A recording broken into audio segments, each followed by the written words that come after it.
Hello বন্ধুরা, তোমরা কেমন আছো? আশা করি তোমরা ভালো আছো। আমিও ভালো আছি। তো আজকের ব্লগটি আমি এখান থেকেই শুরু করছি। তো তোমরা দেখতে থাকো। আজকের ব্লগটি আমি সকালবেলা ব্রেকফাস্ট দিয়ে শুরু করছি। তো ব্রেকফাস্টে আছে আমার চিড়ার পোলাও আর চা। তো আমি এনজয় করি, তোমরাও এনজয় করো। আর তোমরা জানিও কার কার চিড়ার পোলাও ভালো লাগে। তো তোমরা দেখতেই পাচ্ছ, এই যে লাউ কাটছি। এটা লাউ, দেশি লাউ। দেশি লাউই তো বলে মনে হয়। যাই হোক, এই যে লাউ কাটছি। লাউটা দিয়ে একটা রেসিপি হবে। আর এটা আমরা মাঝে মাঝে বানাই খাই বাড়িতে। কিন্তু এটা মানে কি এখানকার মানে রেসিপি লাউটা। এই লাউ দিয়ে তারপরে তোমার দেখতে থাকো কী করে বানাচ্ছি এটা। তো এটা লাউ হলো দেশি লাউ, কিন্তু এটাতে দিব হলো পাঞ্জাবি তড়কা। তো দেখো, ভালো লাগবে। আর এই যে এটার মধ্যে যে ছোলা আছে না, ছোলা বলে এটাকে, ছোলাটাকে ভিজিয়ে রাখছিলাম রাত্রেবেলা। তারপরে এটা দিয়ে দিলাম। তারপরে এটাকে এখন প্রেশার কুকারে দিয়ে তারপরে এটার মধ্যে একটু লবণ দিব, অল্প লবণ দিব সামান্য, দিয়ে তারপরে এটাকে একটা সিটি লাগাবো। প্রেশার কুকারে একটা দুইটা সিটি দিলে হয়ে যাবে। ছোলাটাও মানে সেদ্ধ হয়ে যাবে। ছোলাটা মানে একদম পুরোপুরি সিদ্ধ হবে না, কিন্তু লাউটা সেদ্ধ হয়ে যাবে। তো এইভাবে প্রেশার কুকারে দিয়ে একটা সিটি লাগায় নিব। তো সিটির এই যে প্রেশার কুকারে সিটি দেওয়া হয়ে গেল। সিটি দেওয়া হয়ে যাওয়ার পরে তারপরে এটা রান্না হবে। এই যে এদিকে ভাত আর ডালটা বসায় দিচ্ছি। এই যে ডাল সেদ্ধ হচ্ছে, ডাল সেদ্ধ হয়ে যাচ্ছে দিয়ে, আর এদিকে ভাত বসায় দিয়েছি। ভাত বসায় দিয়ে তারপরে বাকি যে এখানে সবজি বগেরা সব মশলা রেডি করছি। তো ওই যে লাউটা যে রান্না করব সেটার জন্য এই যে মশলা রেডি হচ্ছে। যে আদা নিয়েছি, তারপরে এই যে আদা রসুন পেঁয়াজ, সাথে টমাটোর। তো এগুলো সবগুলো ছোট ছোট একদম কুচি কুচি করে কেটে তারপরে ইসের মধ্যে ওটার মধ্যে পাঞ্জাবি মানে দেশি লাউয়ে পাঞ্জাবি তড়কা লাগাবো। তো ভালো লাগবে, তোমরা বাড়িতে ট্রাই করো, খেতে ভালো লাগে। আমি অবশ্য আগে কোনো দিন আমরা খাইনি ওইভাবে, কিন্তু এখানে আসার পরে আমি এটা প্রায়ই বানাই। ভালো লাগে, রুটি দিয়ে হোক বা সে দিয়ে খেতে, ভাত দিয়ে ভালোই লাগে, খারাপ লাগে না। তো এই যে পেঁয়াজ কাটা হয়ে যাচ্ছে আমার, দেখো চপিং বোর্ডটা কীরকম করে নড়ছে ওটা। তো এই যে আদা কাটা হয়ে যাচ্ছে। আদাটা না মানে ঘিষে দিলে, মেশিনের মধ্যে ঘিষে দিলেও ভালো হয়, কিন্তু মানে সেটা থেকে আমাকে এরকম ভালো লাগে। ওভাবে দেওয়া যায়, কিন্তু এভাবে দিলে আমাকে একটু বেশি ভালো লাগে। তো এই জন্য ওটাকে এইভাবে কেটে নিচ্ছি। তো আদাটা কাটা হয়ে গেছে, আর যে সাইডে অল্পখানি পেঁয়াজ আর রসুন রেখে দিয়েছি, সেই পেঁয়াজ রসুনটা দিয়ে ডালের কী বলে সম্বার দেব। আমরা তো এখানে তরকা বলি, তো তরকা বলতে বলতে এই যে এখানে দেখা দিলাম। আর তরকা বলতে বলতে যে ডালের তরকা লেগে গেল। আর ডালটা তরকা লাগানোর পরে এই যে ফ্রাই প্যান বসিয়ে এই যে তেল দিয়ে দিলাম। তেল জিরা দিয়ে তারপরে এই যে এই যে রসুন আর আদাটা কুচি করা ছিল সেটা দিয়ে, পেঁয়াজটা দিয়ে এই যে ভালো করে এটাকে ভাজতে হবে। ভালো করে ভাজার পরে মানে পেঁয়াজটা যাতে একদম লাল না হয়ে যায়, অল্প নরম নরম হবে। তারপর এটার মধ্যে যে উপর থেকে লবণ, হলুদ, তারপরে জিরার পাউডার আর লঙ্কার গুঁড়ো, অনেকে ধনে দেয়, ধনে গুঁড়ো, কিন্তু ধনে গুঁড়োটা আমার বেশি একটু ভালো লাগে না। টমাটোর দিয়ে এই যেটাকে দিলাম। তারপরে এই যে লাউটা আর ওই যে ছোলাটা দিয়ে এরকম করে নাড়াতে হবে। দেখো আমি ড্রেসটা চেঞ্জ করেও চলে এসেছি বেরোতে হবে বলে। তো ড্রেসটা চেঞ্জ করে চলে এসেছি। এই যে উপরে গরম মশলা দিয়ে দিলাম অল্প, দেওয়ার পরে ব্যাস এই যে এটা হয়ে গেল। হয়ে যাওয়ার পরে এই যে দুপুরের আমার লাঞ্চ বক্স রেডি। এই যে লাউ তরকারি, এই যে ডাল আর সালাদ আর ভাত, এটা এই যে হয়ে গেছে। হ্যালো বন্ধুরা, গুড আফটারনুন।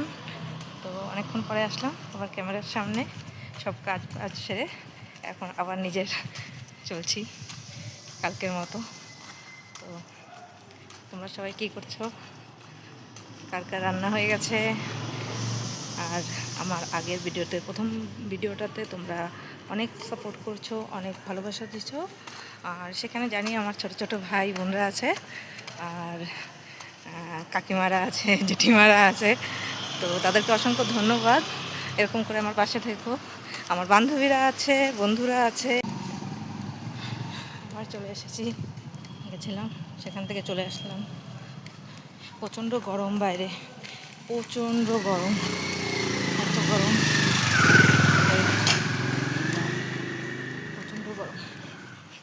সেই হিসাবে আমাদের নর্থ বেঙ্গল অনেক ঠান্ডা, অনেক সুন্দর জায়গা।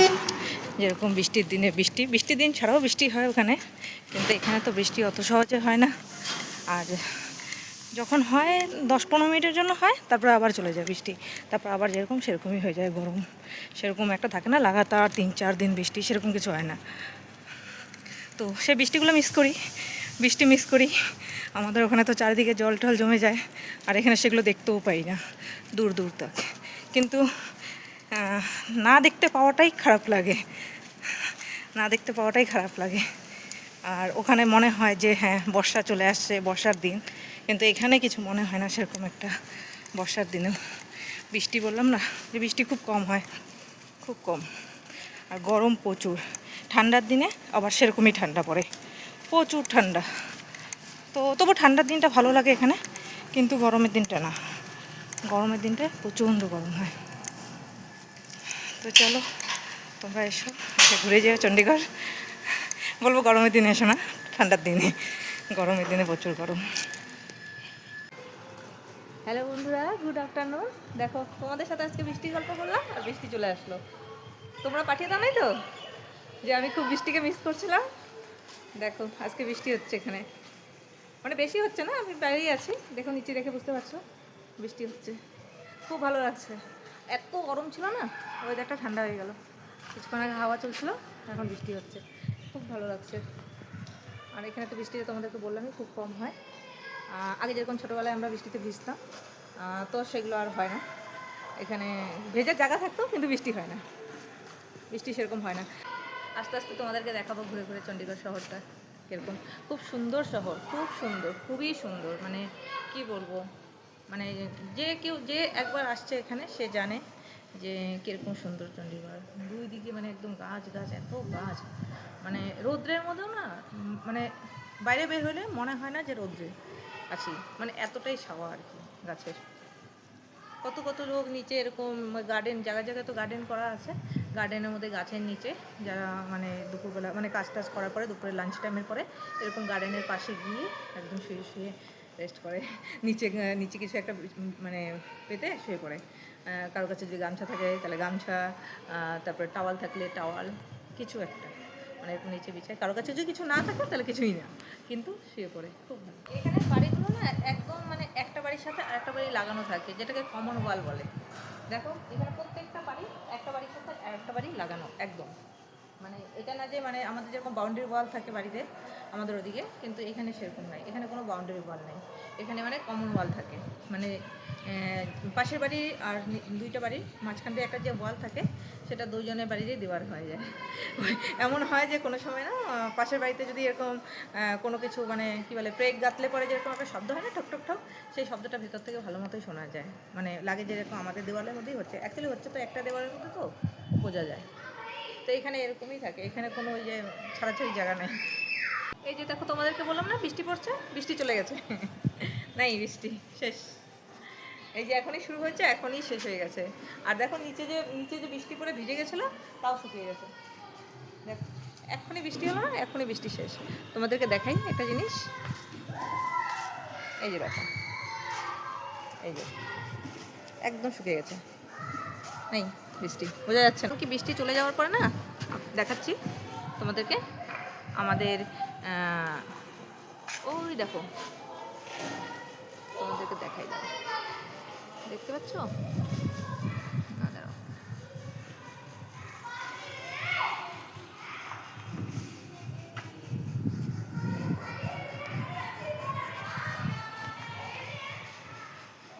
দেখতে পাচ্ছ কিনা জানি না, এই যে সূর্যি মামার ঝলক দেখা যাচ্ছে, দেখা যাচ্ছে কিনা আমি তো বুঝতে পারছি না, সূর্যি মামার ঝলক দেখা যাচ্ছে। আর দেখো এখানে প্রচুর নিম গাছ, এই যে নিম গাছ দেখছো, এই যে নিমগুলো বলে না, আমাদের ওখানে তো বলে ঘোড়া নিম এটাকে, এই নিমটা খায় না কেউ, এটাকে ঘোড়া নিম বলে, কিন্তু এখানে সেরকম কিছু বলে না, এখানে ঘোড়া নিম টিম কিছু বলে না। নিম কাপের এখন জানি না এই নিমটা এখানে খায় কি না জানি না, কিন্তু আমরা তো খাই না কোনো দিন। আমার এখানে নিম পাতা যদি দরকার পড়ে তাহলে অনেক দূর থেকে যেখানে পাওয়া যায়, গাছ আছে সেখান থেকে নিয়ে আসতে লাগে, এখানে সেভাবে পাওয়া যায় না নিম পাতা, মানে যেখানে যেখানে আছে গাছ বেশিরভাগ এই গাছটাই পাওয়া যায়। এখানে নিচে বাচ্চারা খেলা করছে, বল খেলছে, তো কেউ ক্রিকেট বল খেলছে, কেউ ফুটবল খেলছে নিচে। এখানে আছে খেলার জন্য না সেরকম মাঠ ঘাট পাওয়া যায় না, পার্ক আছে, তো একটু দূরে দূরে যেতে হবে। পার্ক মানে এরকম মানে আমাদের ওখানকার মতো পার্ক না, যেরকম থাকে এরকম ফুল গাছ টাছ এরকম হয় না, এখানে মানে ওয়াক করার জন্য আর কি, যেরকম সকাল বিকাল যাবে ওয়াক করবে ওটার জন্য পার্ক আছে। ওই সেরকম না আর কি, যেরকম দেখার জন্য নানা রকমের ফুল গাছ টাছ সেরকম না, গাছ আছে, বড় বড় গাছ আছে পার্কের ভিতরে। আর এরকম না সে ওয়াক করার জন্য ট্র্যাক বানানো আছে নিচে। তারপর ওপেন জিম আছে পার্কের মধ্যে। এখন তো সব জায়গাতেই আছে, মানে ওপেন জিমটা তো সব জায়গাতেই থাকে, এখানেও আছে। তো ওখানে মানে যায় বাচ্চারা খেলাধুলা ওখানেই করে। এখানে সেরকম মাঠ নাই, যেরকম থাকে না যেরকম আমাদের ওখানে মাঠ, কত মাঠে খেলছি মনে পড়ে যায়। অ্যাকচুয়ালি বাড়ির কথা বললে পরে আর যদি আমি ওখানকার কথা গল্প করি না, তাহলে আমার গল্প শেষই হয় না, কারণ আমার কাছে এখন শুধু গল্পই রয়ে গেছে ওখানকার, খালি গল্প ছাড়া আর কিছুই না। বাড়িতে যাওয়া হয় 1 মাস, কোনো সময় কোনো বছর গিয়ে 2 মাস থাকা হয়, কিন্তু থাকা হলে পরে আবার চলে আসতে লাগে। হ্যালো বন্ধুরা, তো অনেকক্ষণ পরে আবার আসছি তোমাদের সামনে। তো এখন বাজে রাত্রি 9:30। আমি আমার ভিডিওটি এখানেই শেষ করছি। আর ভিডিওটি যদি ভালো লাগে তাহলে লাইক শেয়ার কমেন্ট করে সাবস্ক্রাইব করে আমার পাশে থেকো। আর দেখা হচ্ছে তোমাদের সাথে নেক্সট ব্লগে। এখনকার জন্য গুড নাইট, টাটা।